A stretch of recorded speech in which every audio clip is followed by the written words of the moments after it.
So years ago, I used to take care of my dad, who became handicapped from a stroke. He didn't talk, he didn't walk, and I had to keep him motivated and find things to do. I mean, he loved the buffet, but you had to try to get him to do other things. So I figured he loved beautiful homes, and he was really into architecture when he was young. So I figured I'd go by these beautiful homes in Henderson, Nevada, up on the hill. They go for 10, $20 million. Absolutely amazing over there. And I figured I'd drive through. I'd tell security about my dad being handicapped. They'd let us go in for 10 minutes. No problem. So I get to security, and the guy's like, "What?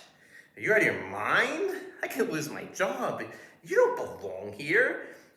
He was getting really mad. He's like, I thought he was going to call the cops. He thought my idea was crazy. And of course, I understood where he was coming from. And I said, okay, that's okay. I get it. I'm sorry I asked.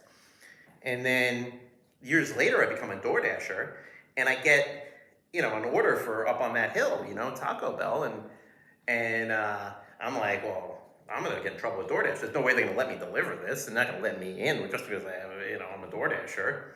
And so I get to security. It's a different guy, but he's like, "Is that Taco Bell? Come on in. You belong here. You're a Door Dasher. Spend an hour here. It's okay.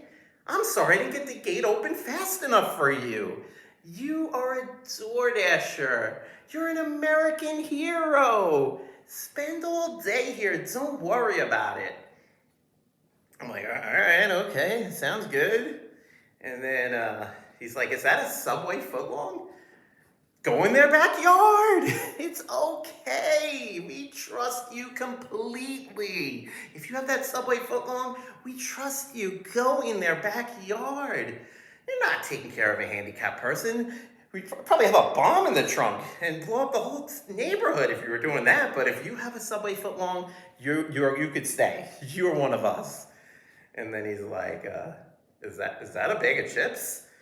Take a dip in their pool. If you have a footlong and a bag of chips, you could take a dip in their pool. They have multiple homes. They're probably on vacation anyway. They're not even home. You can do whatever you want if you're a Door Dasher. I was like, oh, all right, sounds good. I'll take a dip in their pool. And then he said, well, after you take a dip in the pool, you want to use their shower? Go ahead. And I said, well, how am I going to get into the house? I don't have a key. And he said, well, the doors and the locks are very big. Just use that Subway footlong. It might work. Give it a shot. You can do whatever you want. You're a Door Dasher.